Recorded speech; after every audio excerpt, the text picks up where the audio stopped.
Hello friends, आज हम भारतीय संविधान की प्रस्तावना पर विचार करेंगे। प्रस्तावना को उद्देश्य का भी कहा जाता है। भारतीय संविधान का ये सार है। इसमें लिखा हुआ है, हम भारत के लोग भारत को संपूर्ण प्रभुत्व संपन्न समाजवादी लोकतंत्रात्मक गणराज्य बनाने के लिए, ये आपने मूल जो विशेषताएं हैं उस विशेषताओं में दूसरी जो विशेषता है उसको आप पढ़ चुके हो। समाजवादी, ये संपूर्ण प्रभुत्व संपन्न समाजवादी पंथ निरपेक्ष लोकतंत्रात्मक गणराज्य बनाने के लिए तथा इसके समस्त नागरिकों को सामाजिक, आर्थिक, राजनीतिक न्याय प्रदान करने हेतु विचार, व्यक्ति, विश्वास, धर्म की उपासना, स्वतंत्रता, समानता, प्रतिष्ठा प्राप्त करने के लिए तथा उनके समस्त नागरिकों को बंधुता का भाव सुनिश्चित करने हेतु दृढ़ संकल्पित होकर आज दिनांक 26 नवंबर 1949 को इस संविधान को अंगीकृत, अधिनियमित और आत्मसमर्पित करते हैं। इस प्रकार हम कह सकते हैं कि भारत की जो संविधान की प्रस्तावना है, इस प्रस्तावना के 3 भाग हैं। पहला है घोषणात्मक भाग, ए है घोषणात्मक भाग। घोषणात्मक भाग, इस घोषणात्मक भाग में क्या किया गया है? इस घोषणात्मक भाग से तात्पर्य है हम भारत के लोग, हम भारत के लोग, यानी भारतीय संविधान की जहां से प्रस्तावना प्रारंभ होती है, प्रस्तावना के प्रारंभ में एक शब्द लिखा हुआ है, हम भारत के लोग। इसका मतलब हुआ कि ये जो संविधान है वो सर्वोपरि है और अंतिम सत्ता किसको सौंपता है? जनता को सौंपता है। यानी सर्वोपरि जो सत्ता है वो कौन है? जनता है। घोषणात्मक भाग में हम भारत के लोग भारत को संपूर्ण प्रभुत्व संपन्न बनाएंगे। इससे पहले ये स्पष्ट लिखा हुआ है कि ये जो संपूर्ण संविधान है, ये संविधान अपनी रूपरेखाएं, पूरी की पूरी विशेषताएं किस प्रकार से किसको सौंपता है? अंतिम सत्ता जनता को सौंपता है और अंतिम रूप से सर्वोपरि जो है वो जनता है। इस प्रकार वही जो घोषणात्मक भाग है, इस घोषणात्मक भाग में सरकार के पास अथवा राज्य के विभिन्न अंग जो हैं, सरकार की व्यवस्थापिका है, कार्यपालिका है, न्यायपालिका है, या सरकार के विभिन्न अंग, राज्यों के जो अंग हैं, वो सभी मिलकर जो कानून बनाएंगे वो संविधान के अनुसार बनाएंगे और संविधान जो है वो अंतिम सत्ता किसको सौंपता है? जनता को सौंपता है। ये है पहला भाग। दूसरा भाग इसका है वो है उद्देश्य। उद्देश्य भाग मतलब ये क्या लक्ष्य प्राप्त करना चाहता है। उद्देश्य भाग का मतलब क्या है? ये कौन सा लक्ष्य प्राप्त करना चाहता है। तो सबसे पहले हम बात करते हैं उद्देश्य भाग में। पहला जो इसका है वो है संपूर्ण प्रभुत्व संपन्न। संपूर्ण प्रभुत्व, उद्देश्य का मतलब है ये कौन सा लक्ष्य प्राप्त करना चाहता है, क्या चाहता है ये। तो इसमें देखो, संपूर्ण प्रभुत्व संपन्न से तात्पर्य है भारत का जो संविधान है वो सबसे ऊपर है। क्या है? भारत का जो संविधान है वो सर्वोपरि है, या यूं कहें सबसे ऊपर है, इसके ऊपर कुछ नहीं है। व्यवस्थापिका, कार्यपालिका और न्यायपालिका जो सरकार के तीनों अंग हैं वो संविधान के अधीन है। वो संविधान के मूल ढांचे में किसी प्रकार का कोई भी परिवर्तन नहीं कर सकते। यदि उनको परिवर्तन करना है तो संविधान के जो मामले हैं, इन मामलों में रहकर इसे ये सम काम निपटाने होंगे, अर्थात संविधान के अनुसार उसे कार्य करने होंगे। एक बात और है इसमें, संपूर्ण प्रभुत्व का मतलब आपने पढ़ा कि यह सर्वोपरि है। सर्वोपरि है, इसका मतलब यह है कि यह पूरी तरह से स्वतंत्र है। स्वतंत्र है, किसी बाह्य देश का इस पर कोई नियंत्रण नहीं है। बाह्य देश से तात्पर्य हुआ, ये दूसरे दो शब्दों में हम ये कहें कि संपूर्ण प्रभुत्व संपन्न का मतलब है बाह्य एवं आंतरिक दृष्टि से, बाह्य एवं आंतरिक दृष्टि से हम स्वतंत्र हैं।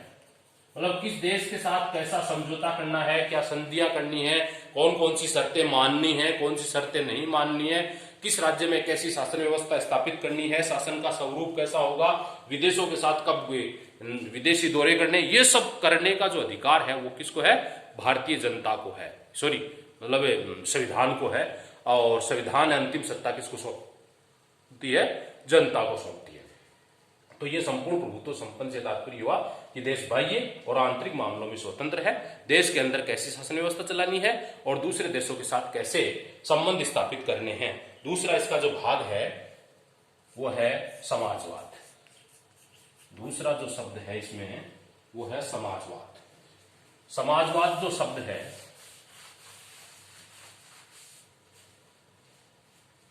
ये भारतीय संविधान में, समाजवाद जो शब्द है वो भारतीय संविधान में कब जोड़ा गया, 42वां संविधान संशोधन 1976 में, 1976 में भारतीय संविधान में 1976 में क्या जोड़ा गया, 42वां संविधान संशोधन 1976 में समाजवादी शब्द को इंक्लूड किया गया, जिसका अर्थ है समाज के प्रत्येक वर्ग को जो निम्न से निम्न है उस वर्ग को भी ऊंचा सा ऊंचा उठाने का प्रयास किया जाए, समाज में जो भी भेदभाव है उस भेदभाव को मिटाया जाए, पिछड़े और कमजोर वर्गों को आर्थिक सहायता प्रदान की जाए ताकि वो भी मुख्य धारा से जुड़ सकें, ताकि उनका भी कल्याण हो सके, गरीबी रेखा से ऊपर उठ सके।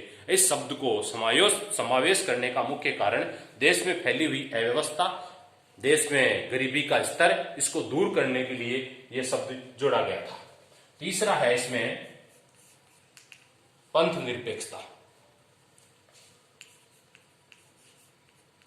पंथ निरपेक्षता, इसको आप विशेषता में वैसे पढ़ चुके हो पंथ निरपेक्षता को, कि भारत है, ये जो है पंथ निरपेक्षता जो शब्द है ये भी 42वां संविधान संशोधन 1976 में ही जोड़े गया। इसका तात्पर्य है कि भारत का जो संविधान है वो किसी भी धर्म के साथ किसी भी प्रकार का कोई भेदभाव नहीं करेगा, न तो किसी धर्म को कोई राजकीय धर्म बनाएगा और न ही किसी दूसरे धर्म को हतोत्साहित करेगा, अर्थात न तो किसी धर्म को ऊंचा उठाने का प्रयास करेगा और न ही नीचा रखने का। हालांकि कुछ विद्वान ये कहते हैं कि भारतीय संविधान और धर्म के मामले में तटस्थ है। तटस्थ का मतलब है दोनों तरफ है, मतलब न तो वो धर्म विरोधी है और न ही किसी धर्म को संरक्षण देने वाला है। अगली है इसकी जो उद्देश्य भाग है, मतलब ये क्या प्राप्त करना चाहता है, दूसरा है या चौथा जो है वो है लोकतंत्रात्मक। चौथा क्या है, लोकतंत्रात्मक। लोकतंत्रात्मक, लोक यानी जनता, लोक यानी जनता, तंत्र यानी शासन, यानी जनता का शासन, जनता का शासन। लोकतंत्रात्मक शासन व्यवस्था से तात्पर्य क्या है, जनता का शासन।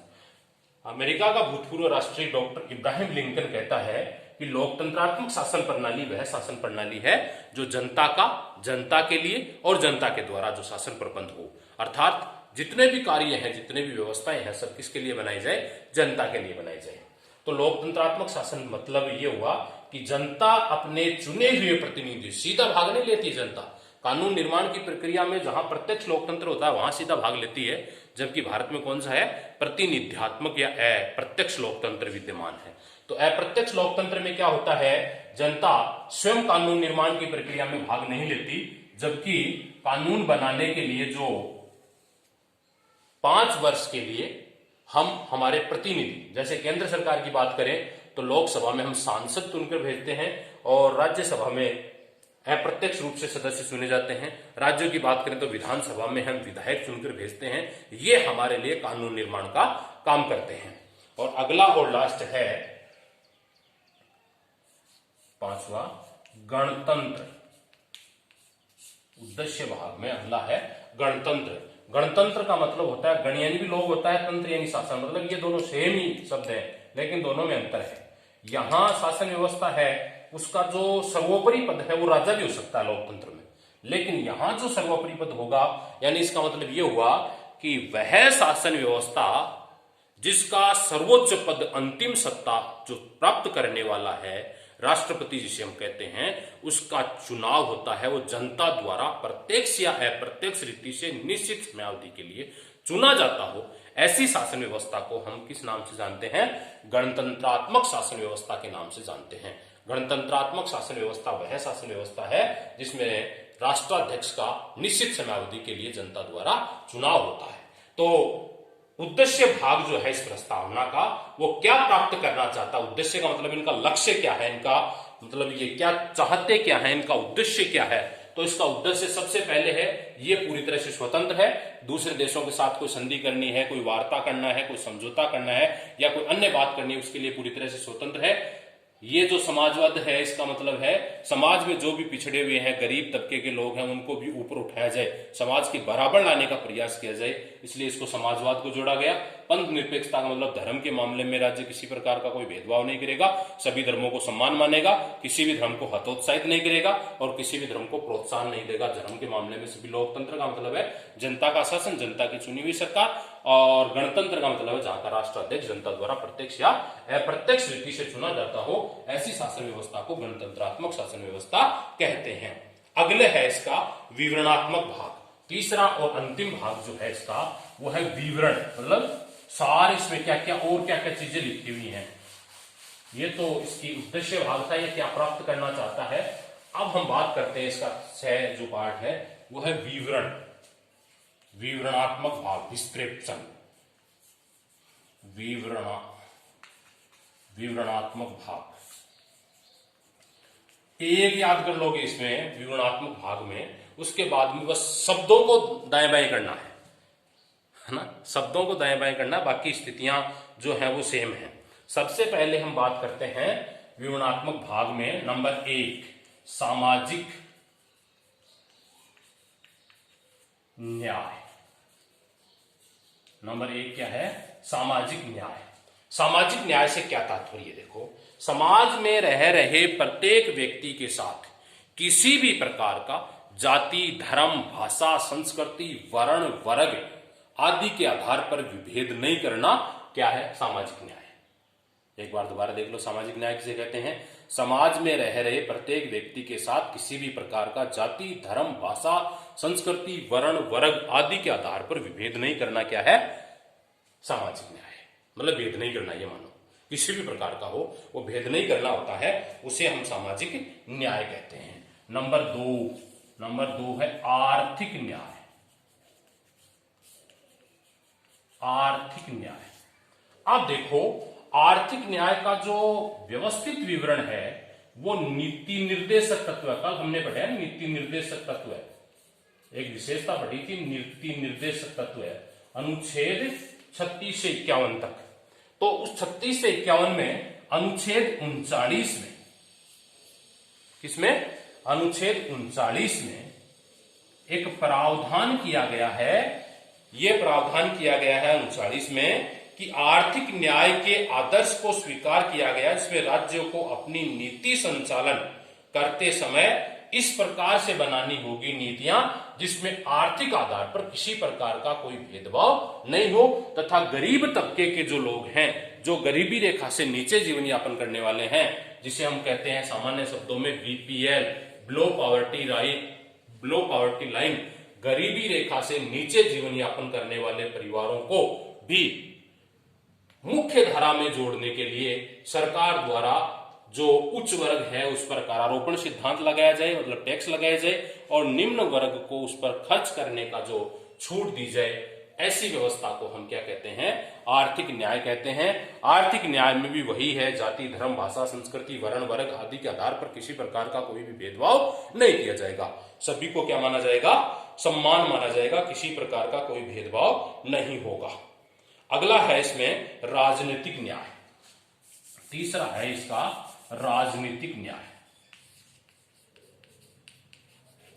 राजनीतिक न्याय, राजनीतिक न्याय भी यही है, जैसे सामाजिक न्याय समाज में रह रहे लोग हैं, इसी प्रकार इस राजनीतिक न्याय को क्या है? समाज में रह रहे लोगों को राजनीतिक प्रक्रियाओं में किसी प्रकार का कोई जाति, धर्म, भाषा, संस्कृति, वर्ण, वर्ग के आधार पर भेदभाव नहीं करना। जैसे राजनीतिक अधिकार, राजनीतिक अधिकार में पहला अधिकार होता है मत देने का अधिकार। पहला अधिकार कौन सा है? मत देने का अधिकार। अब मत देने का अधिकार कितने वर्ष की आयु में मिलता है? 18 वर्ष।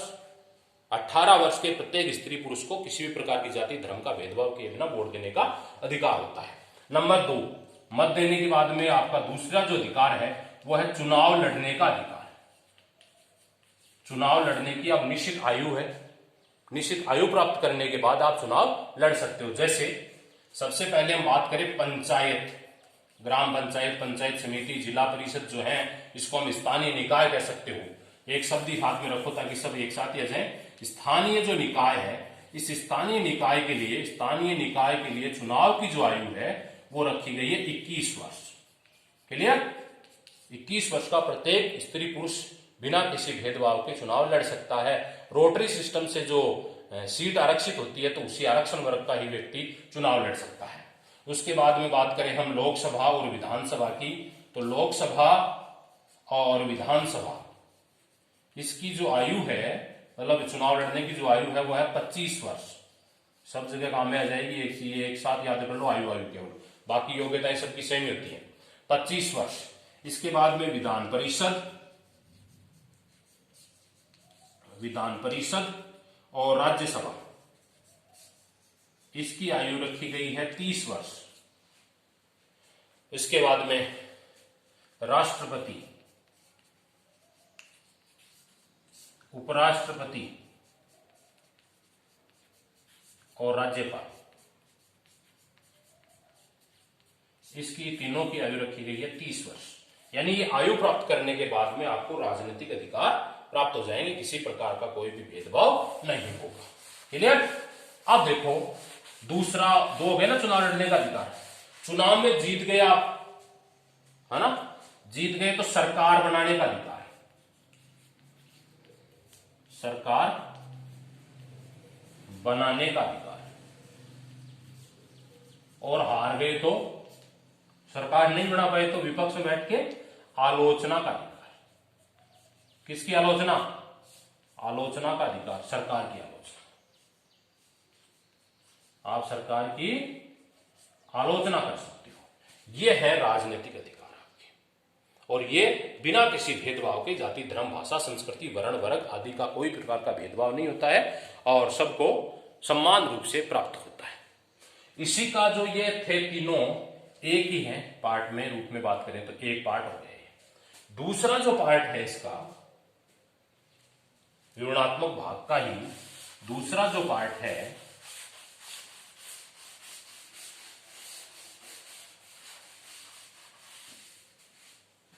विवरणात्मक भाग का दूसरा जो है स्वतंत्रता, समानता और बंधुत्व है। तो ये तो पहला पार्ट हो गया। दूसरा पार्ट मैं यहां लिख देता हूं, स्वतंत्रता, समानता और बंधुता। अब देखो एक एक। नंबर 4 हो गया स्वतंत्रता। स्वतंत्रता क्या है? स्वतंत्रता, भारतीय संविधान सभी नागरिकों को विचार अभिव्यक्ति, विश्वास, धर्म और उपासना की स्वतंत्रता प्रदान करता है। विचार अभिव्यक्ति से तात्पर्य है अपने विचारों को व्यक्त करना। धर्म, आप किसी भी धर्म को मान सकते हो। उपासना का मतलब होता है पूजा अर्चना करने का आपको अधिकार है। किसी भी धर्म की आप पूजा अर्चना कर सकते हो, अपने घर के पास मंदिर बना सकते हो, मस्जिद बना सकते हो, गुरुद्वारे बना सकते हो, उसकी पूजना अर्चना कर सकते हो। इसके मामले में आप पूरी तरह से स्वतंत्र हो। यह है स्वतंत्रता का अधिकार। अगला है 5वां, समानता। समानता से देखो क्या तात्पर्य है। समानता का मतलब है किसी भी प्रकार का आपके साथ देश के सभी नागरिकों को प्रतिष्ठा, प्रतिष्ठा मतलब सम्मान, प्रतिष्ठा और अवसर की समानता प्रदान की गई है। अवसर की समानता का मतलब है आप कोई भी प्रकार का रोजगार प्राप्त कर सकते हो, किसी भी प्रकार का व्यवसाय कर सकते हो, वृत्ति कर सकते हो, मतलब आप समान हो। भारतीय संविधान के अनुच्छेद यदि 14 की बात करें तो विधि के समक्ष समानता है। विधि के समक्ष समानता, विधि यानी कानून सभी लोगों को सम्मान मानता है, किसी भी प्रकार का किसी के साथ भेदभाव नहीं करता। यह है समानता। अगला है बंधुता। बंधुता का मतलब भाईचारे की भावना, है ना। बंधुता का मतलब क्या है? भाईचारे की भावना। और सभी लोग बिना किसी भेदभाव के भाईचारे की भावना से रहें, जिससे देश की एकता, अखंडता को किसी प्रकार की कोई क्षति नहीं पहुंचे, किसी प्रकार का राष्ट्र की गरिमा को किसी प्रकार की ठेस नहीं पहुंचे और देश का सर्वांगीण विकास हो, किसी भी नागरिक की कोई प्रतिष्ठा है वो कमजोर नहीं हो, उसे हम क्या कहते हैं, बंधुत्व का भाव कहते हैं। इसका तीसरा जो स्वरूप है वो व्यक्ति की गरिमा व राष्ट्र की एकता। दूसरा जो पार्ट था इसका ये है, और तीसरा जो पार्ट है वो है व्यक्ति की गरिमा और राष्ट्र की एकता। लास्ट है इसकी प्रस्तावना का, उसके बाद आपका एक टॉपिक कंप्लीट हो जाएगा और अगले चैप्टर की बाद में बात करेंगे। तीसरा और लास्ट इसका जो है भाग है वो व्यक्ति की गरिमा,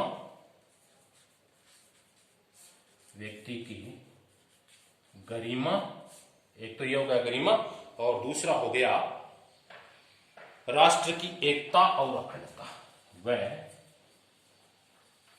राष्ट्र की एकता व अखंडता, यह है भारतीय संविधान की प्रस्तावना। देखो, व्यक्ति की गरिमा और राष्ट्र की एकता और एकता की बात करते हैं तो इसमें है संविधान निर्माता भारत की विविधताओं को ध्यान में रखते हुए। विविधताओं का मतलब है भारत में बहुत सारी जातियां हैं, बहुत सारी भाषा हैं, क्षेत्रवाद की स्थिति पनप रही है।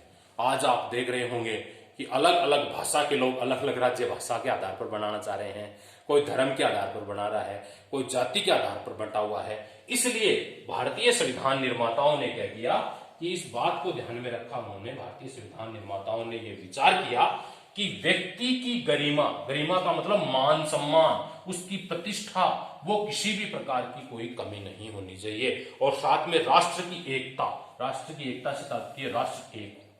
इसीलिए इन्होंने बहुत सारी बात को ध्यान में रखते हुए संघात्मक स्वरूप अपनाने के बावजूद भी एकात्मकता का और केंद्रित किया संविधान को।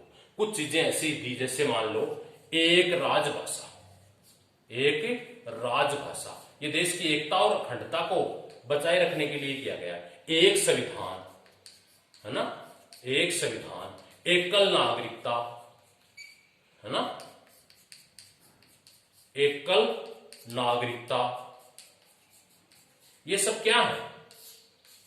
एक राजभाषा, एक संविधान, एकल नागरिकता, ये सब क्या है? मतलब देश एकता की ओर बढ़ रहा है, इसमें किसी प्रकार का कोई विभेद नहीं हो। और यदि ऐसी स्थिति होती है, कोई देश को विभाजित करने का प्रयास करता है, तो उस पर आरोप लगते हैं और आरोप लगकर उसको पुलिस द्वारा गिरफ्तार किया जाता है, उस पर जांच पड़ताल चलती है और यदि वो पाया जाता है तो आतंकवादी करार उसको दिया जाता है। देश की एकता और अखंडता को किसी भी स्थिति में विभाजित हम नहीं होने देंगे। एक शब्द और बचा है, अखंडता। ये हालांकि इसके साथ ही जुड़ा हुआ है, एकता और अखंडता।